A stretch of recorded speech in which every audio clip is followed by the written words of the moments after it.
Good morning, students. So today we are going to start our next topic of this chapter, chapter number 10, employment and unemployment.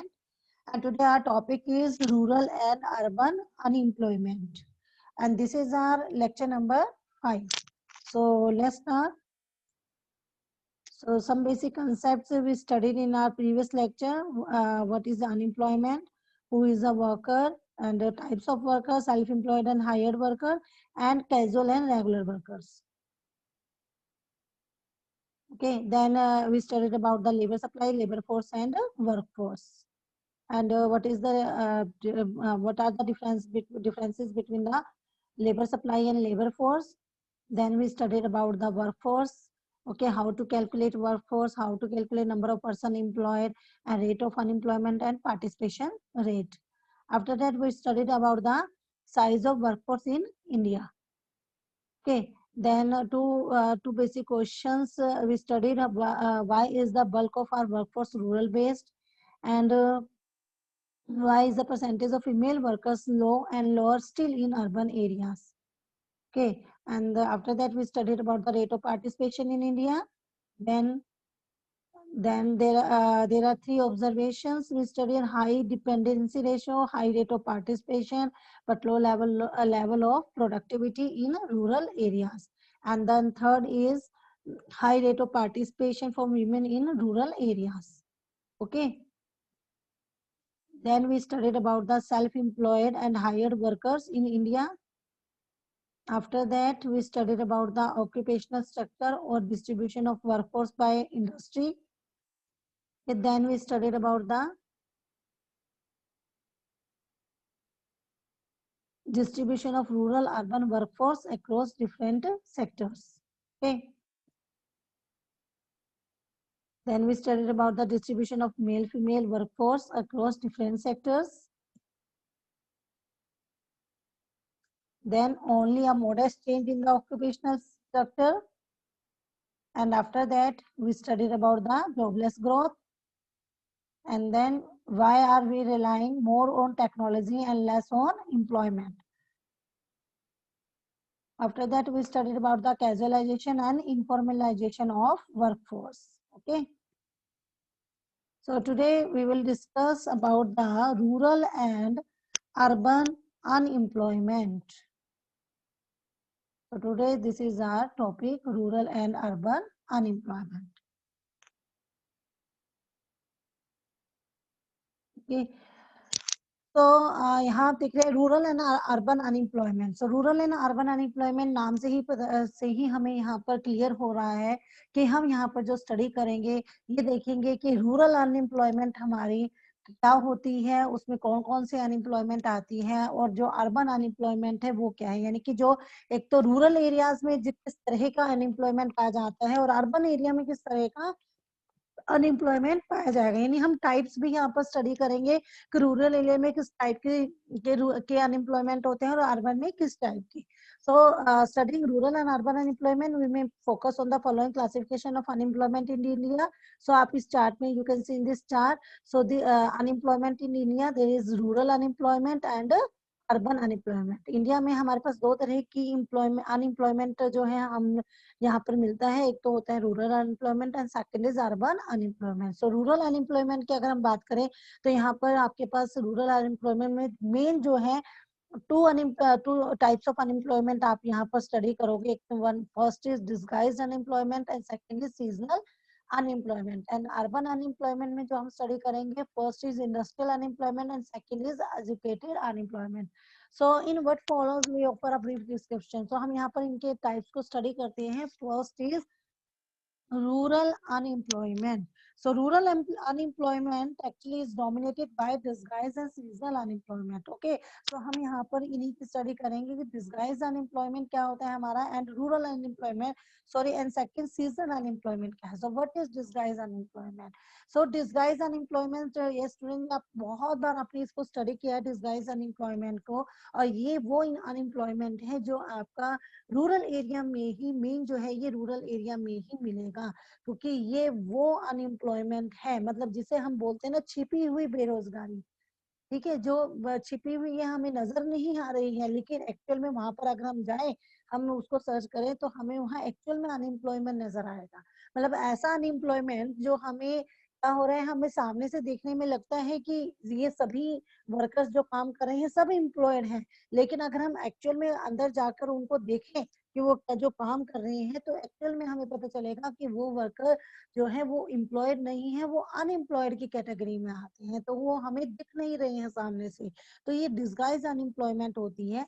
जैसे कि अगर हम बात करें, यानी कि डिस्गाइज अनएम्प्लॉयमेंट क्या है कि जिस काम के अंदर आपको कोई भी जॉब है, ठीक है, उस जॉब के अंदर जितने वर्कर आपको चाहिए उस जॉब के लिए, उस जॉब में उससे ज्यादा वर्कर एंगेज्ड हैं, और अगर उनमें से कुछ वर्कर्स को वहां से रिमूव कर दिया जाए तो आपकी प्रोडक्शन पर कोई भी इफेक्ट नहीं आएगा, कोई भी फर्क नहीं पड़ेगा। तो और इस यानी कि आपके आउटपुट पे कोई इफेक्ट नहीं पड़ेगा। तो इसका मतलब क्या हुआ, जो वो जो हटाए हैं, जिनके हटाने पर भी आपके आउटपुट में, आपके प्रोडक्शन पर कोई इफेक्ट नहीं हुआ, इट मीन्स कि वो क्या है, वो अनएम्प्लॉयड पर्सन थे, जो कि इसलिए उस वहां पर काम कर रहे थे क्योंकि उन्हें कहीं और काम नहीं मिल रहा था, तो वहां पर वो लग गए। ठीक है, सो disguised unemployment occurs when a number of workers engaged in a job is much more than actual required to accomplish it। मतलब एक्चुअल में आपको जितने की रिक्वायरमेंट है उससे ज्यादा वर्कर्स आपके पास वहां एंगेज्ड हैं, तो ऐसे ऐसे इसको क्या बोलेंगे, disguised unemployment। So if some of them are withdrawn from that job, अगर उनमें से हम कुछ को हटा भी दें उस जॉब से, तो total production will not fall, तो आपकी टोटल प्रोडक्शन जो है उस पर कोई इफेक्ट नहीं पड़ेगा, वो एज इट इज रहेगी। फॉर एग्जाम्पल अगर हम बात करें, if just 2 persons are required to cultivate a farm measuring 1 hectare, but actually 5 persons are engaged there। ठीक है, मान लो हमारे पास 1 हेक्टेयर लैंड है और उस 1 हेक्टेयर लैंड के ऊपर तो जो मतलब कि 2 लेबर जो है ना वो सफिशिएंट है कि अगर हमने 2 लेबर लगा दी उसे 1 हेक्टेयर लैंड के ऊपर क्रॉपिंग करने के लिए, तो वो जितनी प्रोडक्शन उससे होती है, मान लो 100 यूनिट्स की प्रोडक्शन होती है, 100 क्विंटल वहां पर मान लो आपकी व्हीट जो है वो प्रोड्यूस करती है वो लैंड, तो वो उतनी ही क्या होगी, प्रोडक्शन कर रहा है वो 100 क्विंटल की। अगर अब क्या होगा, अगर आप उसे 1 हेक्टेयर लैंड के ऊपर 2 की जगह 3 लेबर लगा देते हो, 4 लगा देते हो या 5 लगा देते हो, तो जो काम 2 जने कर रहे थे वही काम 5 जने कर रहे हैं। आपकी जितनी वो प्रोडक्शन जितनी उससे कर रहे थे 2 जने, जितनी प्रोडक्शन उससे ला रहे थे उस लैंड से, 1 हेक्टेयर लैंड से, सेम उतनी ही प्रोडक्शन उन्हीं 5 वर्कर से भी हो रही है, उन्हीं 5 लेबर से भी हो रही है। तो क्या हुआ, आपकी रिक्वायरमेंट कितने की थी, 2 लेबर की थी, लगे कितने में उसमें, 5 लग गए हैं। तो 5 लग गए हैं, तो अगर उनमें से 3 को हटा भी दिया जाए तो आपकी प्रोडक्शन पर तो कोई इफेक्ट नहीं पड़ रहा है। उसमें से जितने वो 100 क्विंटल स्वीट अगर प्रोडक्शन हो रही थी तो वो उतने की ही प्रोडक्शन हो रही है। ठीक है, तो यहाँ पर क्या होगा, ये होती है disguise unemployment. Okay, so disguised unemployment is rampant in Indian agriculture। तो and the principal causes are as under, main कारण क्या होते हैं, अच्छा मेन कारण हमने देखना है कॉजेज क्या है इस डिस्गाइज अनएम्प्लॉयमेंट के, क्या क्या कारण है, किस वजह से ये अनएम्प्लॉयमेंट होता है। फर्स्ट जो है ना, फर्स्ट है हमारे यहाँ पर हमारी इकोनॉमी के अंदर जो ज्वाइंट फैमिली सिस्टम है, सबसे बड़ा कारण तो ज्वाइंट फैमिली सिस्टम का है। क्योंकि ज्वाइंट फैमिली सिस्टम में क्या होता है कि जो फार्मिंग फैमिलीज होती हैं continue to work on own family land, वो कंटिन्यू क्या होंगे, वो अपनी ही लैंड के ऊपर, अपनी फैमिली लैंड के ऊपर ही काम करेंगी, no matter the actual member of the worker far exceed the requirement number. तो मतलब कि ये कोई मैटर नहीं कर रहा है कि भाई उसके अंदर जो है जितनी उस फैमिली लैंड के लिए जितनी रिक्वायरमेंट है, जितने नंबर ऑफ वर्कर्स की, उससे एक्चुअल में कितने लगे हुए हैं उससे कोई कोई मैटर नहीं कर रहा है। वो ये है कि बस उस फैमिली के जितने भी सभी मेंबर्स हैं वो अपनी ही फैमिली लैंड के ऊपर काम कर रहे हैं। ठीक है, फर्स्ट तो हो गया आपका ज्वाइंट फैमिली सिस्टम। मीन्स कि अब ज्वाइंट फैमिली में मान लो दो, मतलब एक किसी फादर के, उसके पास मतलब एक पर्सन है, उसके पास क्या है, एक लैंड है। ठीक है, लैंड, अब आगे क्या हुआ, उसके 2 बेटे हो गए। अब क्या करेगा, वो अपनी जमीन उन 2 बेटों में बांट देगा। अब उन 2 बेटों में बांट दी, उन दोनों बेटों ने उसके ऊपर काम करना शुरू कर दिया जमीन के ऊपर। ठीक है, अब क्या हुआ, अब उनके आगे बच्चे हुए तो उनके बच्चों को भी उसी जमीन के ऊपर काम करने लगे। तो रिक्वायरमेंट तो सिर्फ 2 की थी। अब आगे आगे आगे आगे जितनी जितने उनके आगे जो है उनकी जनरेशन आगे होती रहेगी, वो सभी उसी में अंगेज होते रहेंगे, जबकि वहां पर उनका अंगे उनको लगाना या नहीं लगाना कोई मैटर नहीं कर रहा है, या उनसे किसी तरह की प्रोडक्शन में कोई इंक्रीजिंग नहीं हो रही है। तो मेन रीजन क्या हुआ? पहला तो joint family system. Second, per person holding size continues to shrink with the expansion of family size. जैसे मैंने अभी आपको बताया कि फैमिली का साइज जो है जैसे जैसे वो एक्सपेंड होगा, जैसे जैसे बढ़ता जाएगा, तो पर पर्सन जो होल्डिंग साइज होगा लैंड का, वो कंटिन्यूसली श्रिंक होता चला जाएगा। Okay, so implying greater possibility of disguise unemployment, जिसकी वजह से क्या होगा कि जो डिस्गाइज अनएम्प्लॉयमेंट की जो है, जो डिस्गाइज अनएम्प्लॉयमेंट है वो और ज्यादा उसके बढ़ने के चांसेस हो जाते हैं। Okay, so lack of job opportunity outside agriculture compels the people to work on the family farm.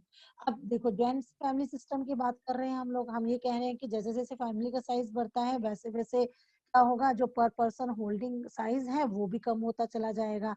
अब ऐसा क्यों हो रहा है? क्यों वो उसी ही फर्म के ऊपर वो उनके जो फैमिली मेंबर हैं वो रखते जा रहे हैं? मेन रीजन क्या है? तीसरा उनका लैक ऑफ जॉब अपॉर्चुनिटी, क्योंकि उनके पास आउटसाइड एग्रीकल्चर, क्योंकि एग्रीकल्चर से बाहर उनके पास जॉब अपॉर्चुनिटीज ही नहीं है। अब उन्हें कहीं और काम मिलेगा तो वो करेंगे ना। अब उनके पास अगर जॉब अपॉर्चुनिटीज बाहर एग्रीकल्चर से बाहर नहीं है, तो उन लोग उनको फैमिली मेंबर को कंपेल होना पड़ता है कि वो अपनी ही फैमिली फर्म के ऊपर काम करें। ठीक है, so it further increases the possibilities of disguised unemployment. Clear? Next is seasonal unemployment. Seasonal unemployment, actually another kind of rural unemployment, is a seasonal unemployment, and it occurs simply because agriculture is a seasonal occupation. ये you know that कि जो agriculture होता है वो एक seasonal occupation है। आप मान लो कोई भी फार्मर है, वो अगर अपनी फार्म के ऊपर कोई भी एक क्रॉपिंग कर रहा है, तो सब उसको पता है कि जो एक क्रॉप है, ठीक है, वो पूरे 12 के 12 महीने तो नहीं होती है ना, कि पूरा एक साल उसकी फसल करेगा। ज्यादा से ज्यादा 5 या 7 महीने, 7 या 8 महीने जो है वो उस एक फसल को उगा पाएगा। ठीक है, उसके बाद अगर आगे हम बात करें कि उसमें कम से कम 5 से 7 मंथ ऐसे भी होते हैं जिसमें वो अनएम्प्लॉयड हो जाता है, क्योंकि वो क्या हो रहा है कि सीजनल, क्योंकि ये सीजनल है, आपके जिस सीजन में वो फसल उगाई जाएगी उसी सीजन में वो फसल उगेगी। उसके बाद जो दूसरा सीजन आएगा और जो मंथ बचेंगे उसमें वो क्रॉपिंग नहीं कर पाएगा, तो उस टाइम पर वो क्या हो जाता है? अनएम्प्लॉयड हो जाता है। ओके, और क्योंकि उसको जरूरी नहीं है कि उसके पास जो और कोई जो है नॉन फार्म एक्टिविटीज हैं उसमें उसको जॉब करने के लिए उसको अपॉर्चुनिटीज ही मिल जाए, वो अपॉर्चुनिटीज भी अवेलेबल नहीं होती। तो वो ये सीजनल अनएम्प्लॉयमेंट की जो है, इस वजह से भी, मतलब कि हमारे एग्रीकल्चर जो है वो सीजनल होने की वजह से हमारे फार्मर जो है वो कुछ मंथ जो होते हैं वो अनएम्प्लॉयड हो जाते हैं। इसीलिए ये क्या होगा? Season unemployment. So during off season often the farm workers are out of job. ठीक है, जब ऑफ सीजन आता है तो जो फॉर्म वर्कर्स होते हैं वो जॉब से बाहर निकल जाते हैं, and they have no work to do. So the volume of season unemployment depend upon the conditions of method of cultivation in differences. तो ये भी आपने माइंड में रखना है कि किस जो सीजन अनएम्प्लॉयमेंट का जो वॉल्यूम है वो किसके ऊपर डिपेंड करेगा? वो डिपेंड करेगा conditions and method of cultivation in different state. तो हमारे डिफरेंट स्टेट्स में कल्टीवेशन के क्या कंडीशंस हैं और क्या वो मेथड्स हैं, उन पर मेन डिपेंड करता है कि हमारे सीजनल अनएम्प्लॉयमेंट का क्या वॉल्यूम रहेगा। Okay, so it is estimated that a farmer who grows one crop in a year usually remains unemployed for 5 to 7 months। अगर हम बात करें कि एक फार्मर जो है, मान लो वो एक 1 ईयर में एक ही क्रॉप कर रहा है, ठीक है, आजकल तो खैर ये हो गया कि मल्टी क्रॉपिंग की जाती है, एक साल में 2 या 3 फसलें उगा लेते हैं। लेकिन हम यहाँ पर एक ये मान के चल रहे हैं कि अगर कोई भी फार्मर है वो एक साल में 1 ईयर में 1 क्रॉपिंग की ही ग्रो करता है, तो वो यूजली क्या होगा? 5 to 7 मंथ वो क्या रहेगा? अनएम्प्लॉयड रहेगा। Okay, so in rural areas, besides agriculture, there are many other seasonal activities like sugarcane crushing, kilns, etc. अब रूरल एरिया में अगर हम एग्रीकल्चर के अलावा भी देखें तो और भी बहुत से ऐसे काम हैं, एक्टिविटीज हैं जो कि सीजनल के अंदर आती हैं, जैसे कि शुगर केन क्रशिंग की बात कर लें, ये ब्रिक किल्न्स की बात कर लें, जो ईंट के भट्टे होते हैं, ठीक है, क्योंकि बारिश के मौसम में या उसमें सर्दियों में तो ये भट्टे जो हैं ईंटें नहीं बनती हैं, गर्मियों के मौसम में आप जो है ईंटें बना सकते हो, तो ये भी एक सीजनल वर्क होता है. Okay, so workers engaged in these activities remains occupied for a few months in a year, and rest of the period they remains unemployed. Clear students? So this is our seasonal unemployment. तो यहाँ पर आपके पास अब आपने जो study किया है वो है रूरल अनएम्प्लॉयमेंट में. रूरल अनएम्प्लॉयमेंट में हमने 2 टाइप स्टडी किया. First is disguise unemployment and second is seasonal unemployment. So now the next is urban unemployment. What is urban unemployment? तो नाम से पता है कि अर्बन अनएम्प्लॉयमेंट यानी कि हम यहाँ देखेंगे कि जो शहरों के अंदर, अर्बन एरियाज के अंदर जो क्या पाया जाता है, अनएम्प्लॉयमेंट पाया जाएगा. So in urban areas unemployed people are often registered with the employment exchanges. ठीक है, अब क्या होता है कि जो अर्बन एरियाज होता है ना, वहां पर ना एम्प्लॉयमेंट एक्सचेंजेस होते हैं, जहां पर जितने भी एजुकेटेड अर्बन मतलब जितने भी अर्बन एरिया के अंदर एजुकेटेड अनएम्प्लॉयड पर्सन होते हैं, वो इन एम्प्लॉयमेंट एक्सचेंजेस के अंदर अपना नाम जो है रजिस्टर करवा कर आते हैं कि वो इतने एजुकेटेड हैं और वो अभी भी अनएम्प्लॉयड है. तो अपने काम मतलब उनको कहीं भी अगर जॉब की अपॉर्चुनिटीज कहीं भी मिलती हैं तो ये एम्प्लॉयमेंट एक्सचेंज उनको वो इंफॉर्मेशन प्रोवाइड कराती हैं. ओके, सो यहाँ पर therefore urban unemployment is more like open unemployment. So, unlike disguised unemployment in rural areas, between 1961 and 2016, the number of unemployed registered in employment exchange has increased more than 13-fold.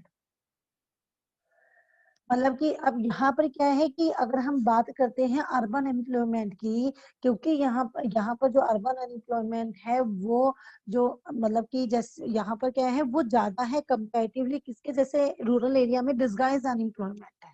ठीक है, disguise unemployment होता है, उसकी तरह से नहीं है. यहाँ पर ओपन अनएम्प्लॉयमेंट आपको मिलेगा. ठीक है, यहाँ पर जैसे कि अगर मतलब कि सबको पता है कि अर्बन एरिया के अंदर जो है इतना सामने से दिखता है कि ये अनएम्प्लॉयड, इतना पर्सन जो है वो अनएम्प्लॉयड है.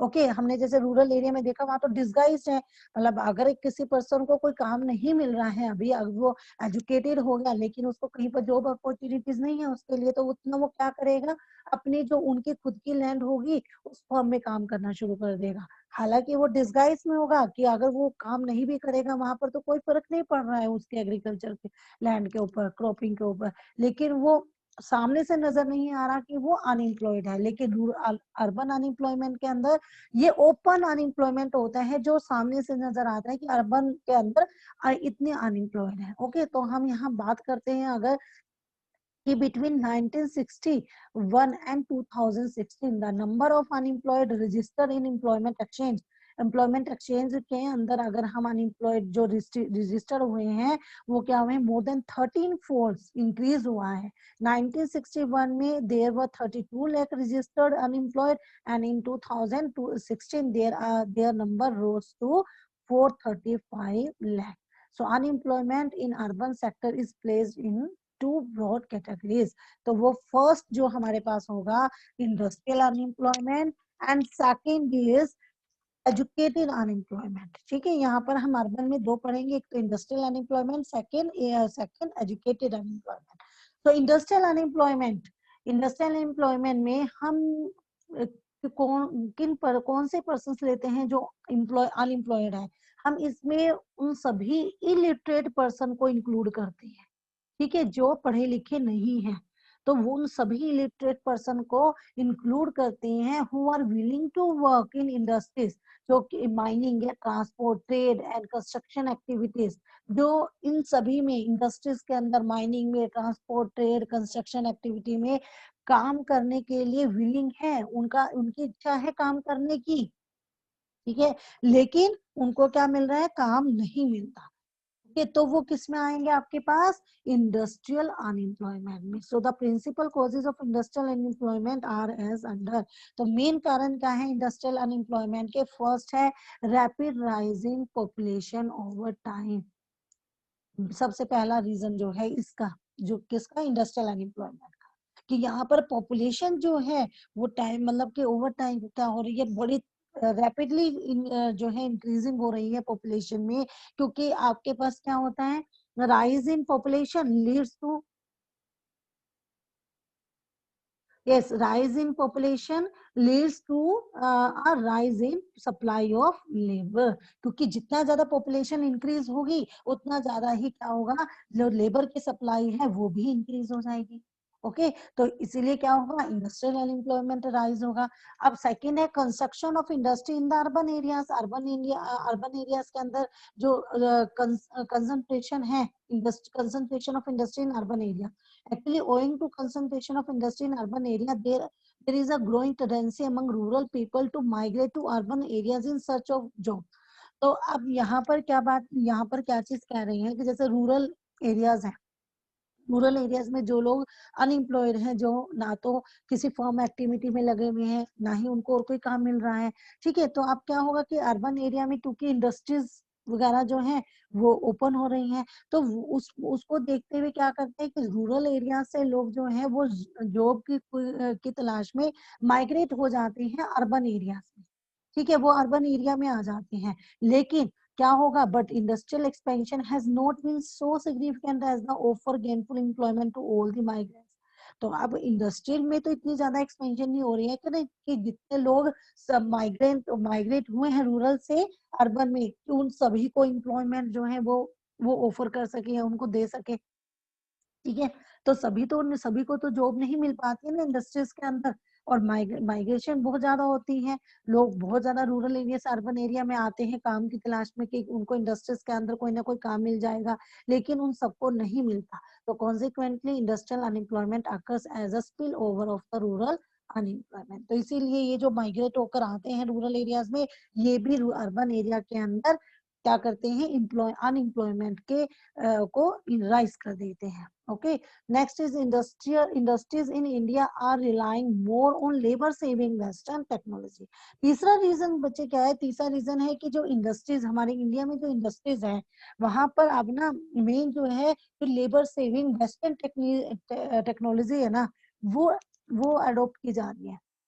यानी कि मशीनों का यूज किया जा रहा है, जिसके अंदर क्या होगा, मशीन ऐसी मशीनें हैं जहां पर लेबर की कम जरूरत होती है, मशीनों से ऑलमोस्ट वर्क हो जाता है न्यू टेक्नोलॉजी के अंदर। तो आजकल ये जो ट्रेंड है कि भाई नई जो है न्यू टेक्नोलॉजी को अडॉप्ट किया जाए, ठीक है, वो मशीनें उनकी मशीनों के ऊपर काम करवाए किया जाए।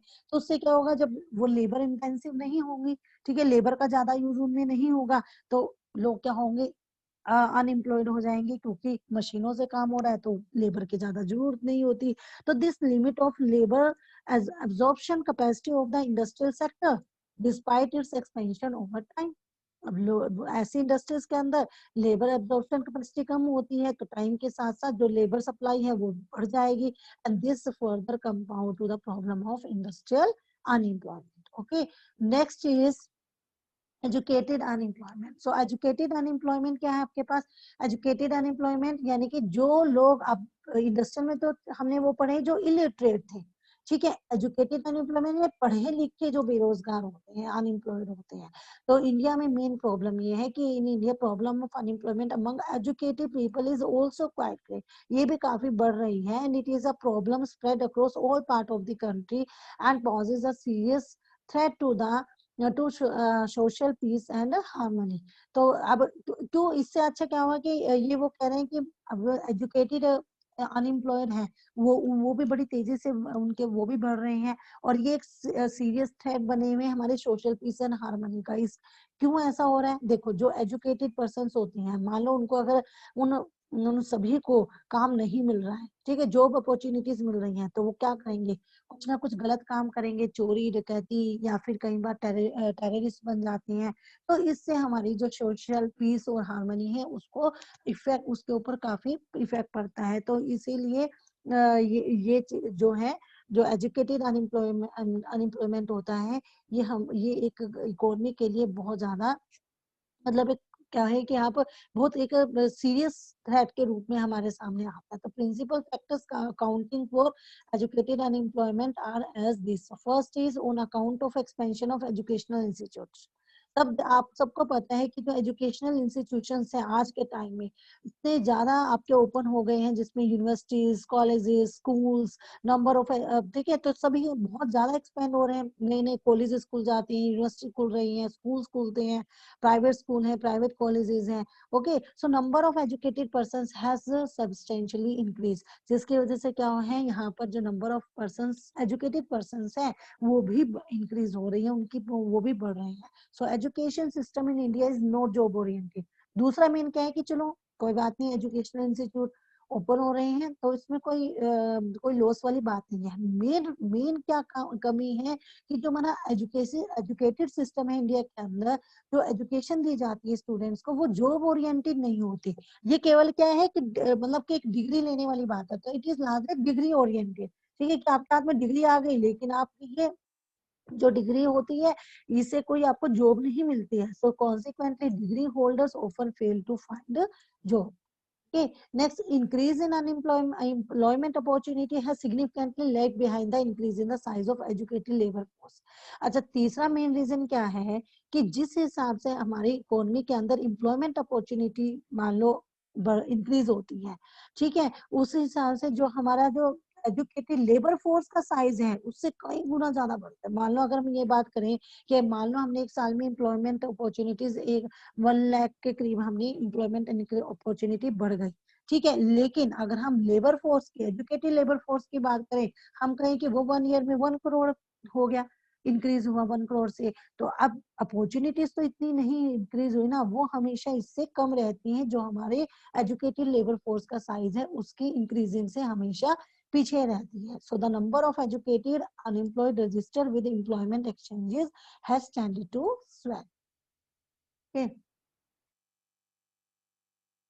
Next is common types of unemployment across rural and urban areas. अगर हम बात करें, अब कॉमन टाइप्स हम अनएम्प्लॉयमेंट के देखेंगे रूरल और अर्बन एरिया में। फर्स्ट हमारे पास है ओपन अनएम्प्लॉयमेंट। ओपन अनएम्प्लॉयमेंट क्या होता है, ये when a worker is willing to work and has the necessary ability to work, मतलब कि वो वर्कर जो कि काम करने के लिए विलिंग भी है और जिसके अंदर एबिलिटी भी है उस काम को करने की, but yet he doesn't get work, लेकिन उसको अभी भी काम नहीं मिल रहा है, तो वो हमारे क्या आते हैं, ओपन अनएम्प्लॉयमेंट में आते हैं। ओके, तो यहाँ पर क्या होता है, ये जो अनएम्प्लॉयड होते हैं ना, ये फुल टाइम अनएम्प्लॉयड होते हैं, इनको कहीं भी मतलब अभी ये कहीं पर भी 1 घंटे 2 घंटे कहीं काम नहीं कर रहे हैं, फुली मतलब फुल टाइम ये अनएम्प्लॉयड है। So he remains unemployment for full time and he is totally dependent on the other members of the family, क्योंकि वो एजुकेटेड तो हो गए हैं, ठीक है, एबिलिटी है उनमें काम करने की, लेकिन क्योंकि उनको अभी कहीं जॉब नहीं मिल रही है तो वो अपनी ही फैमिली के ऊपर डिपेंड है अपने लिए, तो वो कहीं काम नहीं करते, तो ऐसे अनएम्प्लॉयमेंट को बोलते हैं open unemployment. Okay, so this unemployment, this type of unemployment is usually found among agricultural laborers, educated persons and those who come from villages to urban area in search of job but fail to get any work। यानी इसमें ना दोनों तरह के लोग आ जाएंगे, rural में भी आ जाएगी और अर्बन में भी, ठीक है।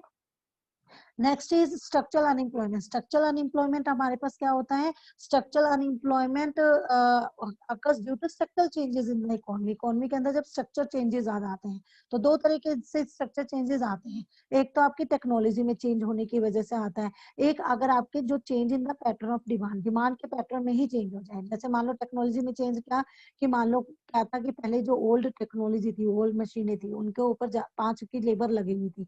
अब जैसे इन टेक्नोलॉजी में चेंज आया तो उस टेक्नोलॉजी की वजह से केवल एक लेबर की ही रिक्वायरमेंट रह गई, तो और जितने थे वो सब अनएम्प्लॉयड हो गए, ठीक है। तो टेक्नोलॉजी में चेंज आने की वजह से क्या हुआ कि इसका रिजल्ट क्या हुआ कि old technocrats are no longer needed and they are render unemployed.